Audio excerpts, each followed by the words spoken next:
So, hey everyone, today I have Smriti with me. She is the founder and CEO of Stack Finance. Stack Finance essentially enables millennials to manage their personal finance. How would you define the overall product from your perspective? Yeah, sure. Thank you, Harshit, for the introduction and also for having me here. Really excited for the conversation ahead. In terms of Stack, I think how I would like to call it is basically a super millennial app super money app for a millennial. Something that I or my fellow friends, colleagues would like to use. So I think an app that actually just like probably your Netflix or your Spotify actually modifies itself, becomes more personalized according to your money habits, and accordingly gives you better recommendations and helps you take better financial decisions in life. So of course there are a number of features there, but I think the entire goal of this app or the product is to provide a personalized personal finance experience to people, and not just a generic marketplace, which mostly all are accustomed to. So yeah, that's probably what I would call as tag finance. Got it. So, what I've been seeing is like there's a lot of focus on like building financial product for millennials. So, how do you see this space evolving? As in, why do you think there's so much focus by targeting this particular user group? Yeah, I think it's mostly because of two, three important reasons. First, of course, is India is a young country, one of the youngest countries, and we're seeing this, millennial population evolving even more. I think there are close to 660 million millennials right now in India, so it's a huge market potentially for any product, so to say. Second, of course, I mean, Indians are becoming more technologically savvy. The older generation would not really trust technology that much as the millennials right now and the Gen Zs right now are. They are more open to experimentation. They're more open to trying out new products which are tech based. And third, I guess, yes, of course, technology is now growing. Smartphone internet penetration I would say, has exponentially increased for the past 4 5 years.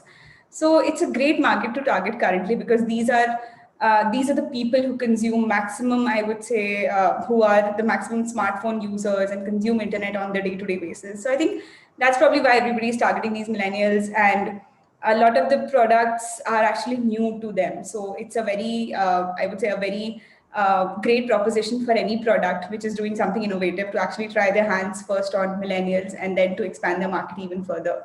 So yeah, I think that's one of the some of the reasons everybody mutually has right now. Yeah, I think that's true actually. Like with the internet penetration and the large target segment, it is definitely quite an interesting space. So, like personally for me, in terms of personal finance, I've been much more sort of looking into it post the lockdown and the COVID happened, and I think there has been a general increase in interest towards this. There has been a lot more content coming out, a lot more people talking about it. So since you are very closely working in this space itself, what are some interesting trends you have noticed either in the market or in user behavior, and how users are reaching out to you, and basically something new which you have come across? Yeah, so I think when this pandemic had hit for the first time last year, people, I guess there was a panic amongst people, because there was risk related to their employment, jobs, money, liquidity, everything. So I guess people became much more aware about their finances. They were much more cautious about their expenses, about their liabilities, investments, everything. So I think that's the first, that was the point where everybody started talking about whether it was liabilities, their investments, or, how are they managing their money, how are they saving money mostly. People, I think that was the first time I had heard my friends talking about emergency funds. Otherwise, nobody would really care about it. People either invest or they spend or they save. I mean, nobody talks about building an emergency fund. How much should it actually comprise of your total corpus, etc. So I think these are some. This was an unfortunate, of course, scenario that led people to think seriously about their money and personal finance. Second was, of course, a lot of people were at their home, mostly on internet. So the data consumption and information consumption had increased. So it was a great time for actually so many content creators to actually start creating content. I personally see that it's not just people who are, let's say, investment advisors or financial experts. It's literally anyone and everyone who's posting now content on personal finance.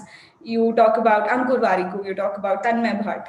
I mean, these are people who are now posting more and more content on personal finance. So I guess this is something that audience wants, and this is probably why they're creating so much content around it. So I guess people are more aware about it. They're more curious. They want to know more things about it. So I think that's where things started changing for us. Of course, we realized that now people are more into, innovative products. The Gen Z and these younger millennials, they want something which gives them higher returns and something which is more innovative in terms of, let's say, investments, etc. So I think this is where we realize that we can be more innovative in terms of investment products onto the platform.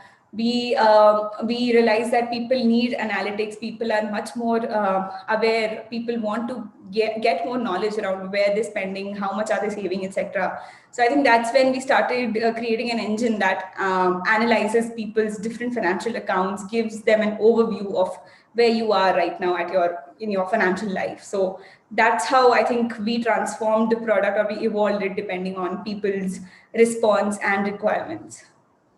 Great, got it. So in India, especially in the fintech sector, there has been a lot of innovation happening, a lot of startups coming up and building products catering to different segments. So since this is such a fast changing sort of ecosystem, do you actively track what your competitors are doing? How do you go about doing market research? And essentially, how much time do you invest in understanding what others are building? Yeah, I think definitely that's one of the core areas where research is focused on, as founders, as product thinkers, product managers. We have to be wary of what other people are doing, what are the innovations that are happening in the space, what our competitors are doing. But I do very consciously draw a line between tracking your competition and obsessing over it. Because personally, as a founder, I believe that it's what you build in your product, the experience that you're creating for the users, that matters ultimately. There would be competitors every time. There would be people who would be making something like what you are in the future as well. But that does not mean that I don't like to research. I don't like to follow people. We personally do follow a lot of startups in India, but also outside. There are so many unique I would say fintech products that are there, much more in fact in the West, in fact in the East, in China. So I guess India is still at a very I would say at a premature innovation stage currently. There are a lot of things that we can still do in terms of innovation in fintech space. Of course, there are a lot of hurdles there. There are regulatory hurdles. There are the user behavior in India is much different as compared to other countries. But I do think that there's a long way to go, and there's a lot of things that various startups and new startups can bring about in this space. So yeah, I think research is definitely one thing that we do. But again, as I said, we don't really obsess a lot over it. We do want to stay focused on our product and draw a line there, that we don't obsess over the competition. Got it. And I also noticed that on your website, you have a wall where users can come and post their financial hurdles they are facing. So that's an interesting way to collect user data, or like what users are looking for. So apart from this, like there will be various other initiatives which we'll be doing for user research as well. So how do you go about that part? So in terms of user research, of course, money, we call that wall as stack wall, where people post their money story. So we realize that when we take interviews or when we talk to our users, they're very biased in terms of information that they provide. A lot of times they are, I would say. You do not always get the answers that you're looking for. Sometimes you get exactly the answer you're looking for, because even customers are intelligent now. The users are very intelligent. They would not necessarily give you a very genuine answer. They know that what you're looking for, and the answer would also be exactly the same. So we thought that let's create this something an anonymous arrangement where people can just come. They can write whatever they have in mind. They don't have to feel embarrassed. They don't have to feel that somebody is watching, or somebody would know that they find this difficult, or they don't know about this. So that's how we got to know that there are such such basic things that people don't know about, or they're confused about. and they end up making mistakes. Either they end up making mistakes or they just are not aware of those things and they regret not having that information earlier. So I think that was definitely a successful case. Apart from this, in terms of I think user engagement and user research, we definitely believe that within the team itself, I think we had started the entire user research from the team itself, because when you're building product for Gen Z millennials, you do find a lot of people around you who are from the similar target audience. So we in fact started talking to our developers, our engineers, because of course they were not so financially savvy. So that was that would I believe was the perfect segment for us. So we started talking to them that what products do you use, what are the problems that you face, how do you manage currently, who do you listen to, etc. That definitely helped us a lot because it was a genuine feedback that we got. But yes, I guess this is probably what we do in terms of user research so far. We have our focus group, where we have a set of people who are either very very interested into fintech, financial services, or of course they're very interested into stack. So we continuously keep talking to them. We take their inputs every time there's something new. We share with them first to get their feedback. So I think those are some channels through which we get a lot of user research and our interactions. Great. So one thing which I have noticed is, especially like the products which are focused on millennials or Gen Z, they have very strong sense of community. So especially when you're talking to users, the kind of feedback they want to give or be involved in the product you are building, that is much higher than sort of like from other target segments. So do you also feel that's how your user base reacts to you? Yes, I guess. I believe, yes, definitely finance is something, as they say, in India, everybody is a financial expert. Like, you talk to your friends, you talk to your family. Nobody would say that, this is not something I know, or I don't know about this. People will have opinions about it. So money is something that, I don't know, somehow everybody knows something about it. So I guess that way, yes, I believe that we do get a lot more response when it comes to questions or interactions around personal finance, queries around personal finance. But definitely, I guess community is one important factor that we have to focus on as a startup. We do believe that community plays a very important role to actually help you get those first 1,000, 10,000 happy customers, because these are people who would then talk to their friends about a product. And I believe that in fintech, it's even more necessary to start with a community, because um, any kind of marketing would fail if you do not build the trust. When it comes to money, people trust their friends, people trust their family's words much more than any random marketing or advertisement on, I don't know, whichever platform.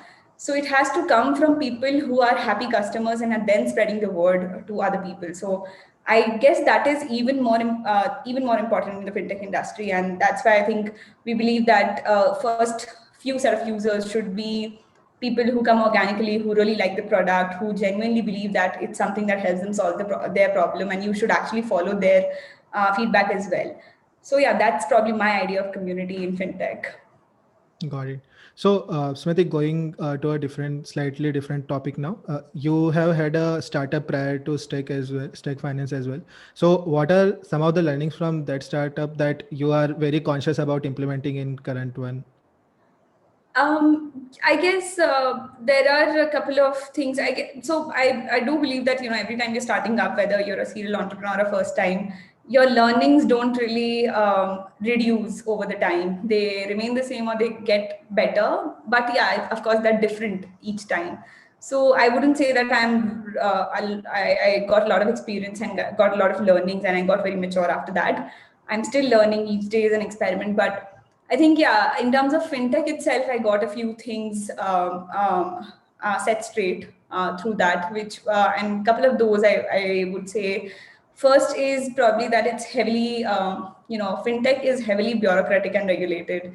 That's one thing that I understood very well, because it's somebody told me that in fintech you don't just have to take care of your fellow fintech competitors. I mean, these are not just your competition, even the government is your competition. So any day they could come with some new rule, some new regulation or a policy. And, it happens with so many NBFCs, it happens with so many different companies. So I think That's one thing that now we have a foresight for. We do think that regulations should not be taken that lightly. It's a very important domain in fintech itself. Second, I realized was that a product is as good as the team is, and for that reason, I think right now all the people in the team, we make sure that everybody is on the same page in terms of the vision with this product, what we're trying to create, what is the difference that we're trying to build in the long term in people's lives. Because if people are not aligned with that, if people are not they're not passionate towards that product, it does not come out as I would say, as efficient, as beautiful as otherwise it would have. So I do think that everybody should have similar conviction and passion towards the product as the founders have. So probably these are two important learnings that I got from that. Quite interesting. Completely agree with the regulatory part that you need to keep an eye on them consistently. Otherwise, there are changes overnight which might impact your product and user experience directly. Got it. So, Smriti, you have like had couple of stints, and you do have a lot of learning and insights into the fintech market, but still you are fairly young in your career, early in your career. So how do you there are definitely you will encounter situations every day at your work where uh, you either don't have the complete context of the problem you are seeing, or you are not even completely aware about it's a completely new problem you come across. So in this case, sort of, how do you go about upskilling yourself? Like, do you reach out to your mentors, or how do you go about that part? Yeah, I think for the new problems or something, an entirely new challenge that we've not faced before. Of course, it gets really difficult and tricky to deal with. But I do think that, for us to be able to, or for me to be able to learn and make sure that, this problem is not as big the next time it happens, it's important that we go through it ourselves and we learn from the mistakes. We learn that, what went wrong, what are the trials we should have done, what is that first thing we should have done, etc. Having said that, does not mean that or I don't really consult anyone. We do have a couple of people, in fact a lot of our investors, they help us a lot. So we do reach out to these people, but every time I think you should have this thing in mind that not everybody's experience would be exactly similar as yours. Their problems might be relatable to yours. They would feel related, but at the same time, each and every experience that you have is extremely subjective to your own journey. So you have to unfortunately get through it yourself. I think a couple of things that I personally try to do is, first of all, be patient with whatever you're dealing with. It's important that you keep calm and you have the peace of your mind to be able to behave sanely and, think of the solutions properly. Second is, of course, I think we have a very good rapport within the founding team itself. So I think we all have very complementary skills amongst each other. So it really helps every time we sit around and we discuss. There's something that we figure out for sure. And third is, of course, when nothing is when we need another perspective, when we need somebody else to kind of confirm our thought process or our solutions, we do reach out to our mentors, our investors, who help us, figure out the right thing after that. Got it. So I think, yeah, your attitude is much more like as and when the problem comes, you deal with it. And I think so. Ashish, who is like founder of Book My Show, he said that we are not unicorns, we are cockroaches. And you also said something similar. So I think that's how you think about the this journey, right? Yeah, of course. One of our investors, I think that was the first time I heard that, you don't have to be unicorns, you have to be tortoise. And I didn't really understand, you have to be cockroach. And I didn't really understand, was it a compliment or anything, or what was it exactly? So I understood that, founders, they have to know how to survive each and every situation, right? I mean, whether it was pandemic, this is just one crisis that we're dealing with currently. There could be so many more. So it's important that you develop those skills to be patient, to be able to figure out the right solutions, and make sure that you stay afloat no matter what the situation is. Because on some level, your team derives the confidence and motivation from the founders, and it's important that we stay positive. And ultimately, I guess that flows from top to bottom, and it's important for the entire team to stay positive in any situation, any challenge that you might face. And of course, startups face these challenges on day-to-day basis, so it's nothing new for us as such. So, as you said, like a lot of team members derive the energy or the positivity looking up to the founder. So, like when you are worked up, how do you sort of take some time out or relax yourself? What do you do? Um, I guess for me there are two, three things. Of course, I like reading books a lot because apart from anything, the knowledge, wisdom that these books give, it also seems like a solace. It's just in that particular moment, there's nothing else, you and your book, and I don't know. It seems like a very peaceful moment for me. I like talking to my friends. It's good to zone out for some time. Each time, as founders in a startup, you're 24/7. You're occupied within work. You find it very difficult to not think about work all the time. So I think in those particular moments, I try talking to people who are not involved in work because it gives a break. Sometimes you get more perspective. You get some space to breathe. And yeah, and besides, yes, I like working out. There are a lot of things that I personally like. I like cooking. So these are few activities that keep me occupied and help relaxing a bit. So, I can also see a couple of books behind you. So, what's the latest book you have been reading? Latest, I've been reading High Growth, and yeah, I think that's one I'm reading, and I'm planning to actually start two more. So there's Super Thinking. There is yeah, I think that is the second one. I just wanted to start today itself. But yeah, these are, I think High Growth is something that everybody's been talking about, and if anybody's listening, I would personally recommend, if somebody has not, that's one thing you should keep handy with yourself. Actually, one of my mentors actually had suggested this book, and the moment I read it, I realized that it seems like coming from just another CEO. You get such there's so many CEOs who keep talking about hardships and problems, etc., that they face. You do not really feel every time that you relate to it. But High Growth is something that at every point will touch your heart. It seems like somebody's just been in your shoes and then is recommending you what you should do. So yeah, that is one book I would really recommend to everyone. Great. I think even I haven't read this one. Will definitely add this to my reading list. So yeah, Smriti. Apart from this, coming to sort of like overall ecosystem, you recently tweeted that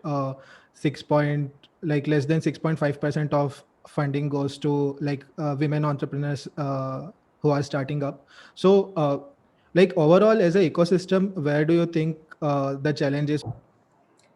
Um, okay, I guess there are multiple. I believe, of course, when I say that not enough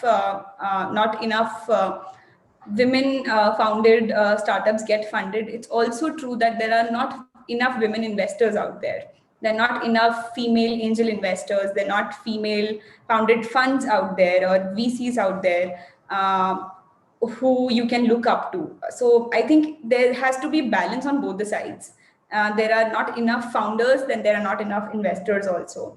The second problem that I believe is that, first of all, I think uh, when we say that only a certain set of, or less than 6.5% female founded startups get funded, the truth also is that there are very less startups which are female founded. So that's also a very dismal figure, unfortunately.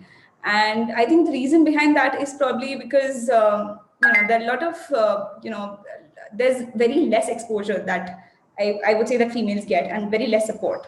So I don't know. I mean, I was not even aware about entrepreneurship while I was in college in first, second year. So that's the level of exposure we've given to college students or to children about entrepreneurship. Nobody knows about this. Nobody. My friends would not even consider it as a legit career option. People would think that only dropouts do startups. So and that's even worse in the female ecosystem, I would say. Second is, of course, the support. We lack support. We lack female mentors. I personally could not find any single woman founder who I could talk to while I was in my initial days of starting up, because it's very hard. First time you're doing it, you don't know a thing about building a company, raising funds, etc. So I think it's important that you have somebody who you can who can watch out for you, who you can go to when you need some advice. And there are, I would say, personally, some challenges that only women face, even in this ecosystem. So it's important that you have somebody. And unfortunately, we don't have those many women right now. And that's, of course, because of lack of participation. So that is probably second. And third, in terms of just raising funds, I guess a lot of VCs have this conception. And while I say this, it's also true that a lot of funds are dedicated to just women entrepreneurs, which is a very good step. But at the same time, majority of those VCs actually are skeptical of a woman running the company, and more so if she's the only founder in the startup. So I think these are some things which are I would say culturally inhibited in the society. Especially it happens in India itself. I've personally been through this situation, so I guess these are some places where we'll have to change mindset. I do not blame those people, because everybody has apprehensions. People do have apprehensions with single male founders also. So I think only when we have some successful cases, some successful startups, there are already quite a few.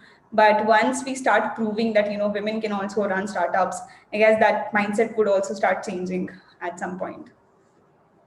Yeah, I think it is actually true that there are the issue is on both sides. Not many women starting up and then like coming upfront and then raising funds or sort of running a company. So what I wanted to touch upon was the second part is like personally for you, how the experience has it become better or things are similar to how it was earlier. Um, yeah, I think it's definitely better, because as I said, I mean it's ultimately it boils down to trust on some level. You should get enough people to trust you to join your startup early on. Of course, then over the time building the team, you should get enough people trusting you to be investing into your company. You get your family to trust you to believe that you can do something like that. You can build a successful company. So there are a lot of people who everything boils down to trust for them. So I guess, and time is the only solution to this. Once time passes by and you start proving that your decisions are right, or you're capable enough, you have the right skill set, it becomes easy for people to trust you. So for me also, I think it was really hard initially, but it's become really better now. I see that not just in terms of investors, not just the team, but a lot of people actually have started recognizing my efforts, that I can also be as committed as another male entrepreneur would have been. So I think that's something good. I personally now have started talking to a lot of aspiring female entrepreneurs, because I do believe that you know of course, I mean, once we are successful, you can mentor and you can, on a much higher level, help probably more women entrepreneurs. But I think it's even important that even at early stages, you start talking to these people, because then they start relating to you. When I'm also at early stage, they would relate that I am also facing those struggles or those hardships right now, so even they can do it. So I believe that for any woman entrepreneur who's listening to this, I would just say that pick up just 3 4 women founders, or aspiring women founders, and just talk to them, because it really helps keeping them motivated. It helps them to know that what could be the upcoming hurdles and hardships for them, and how to solve them, and that could really play a major role in their lives.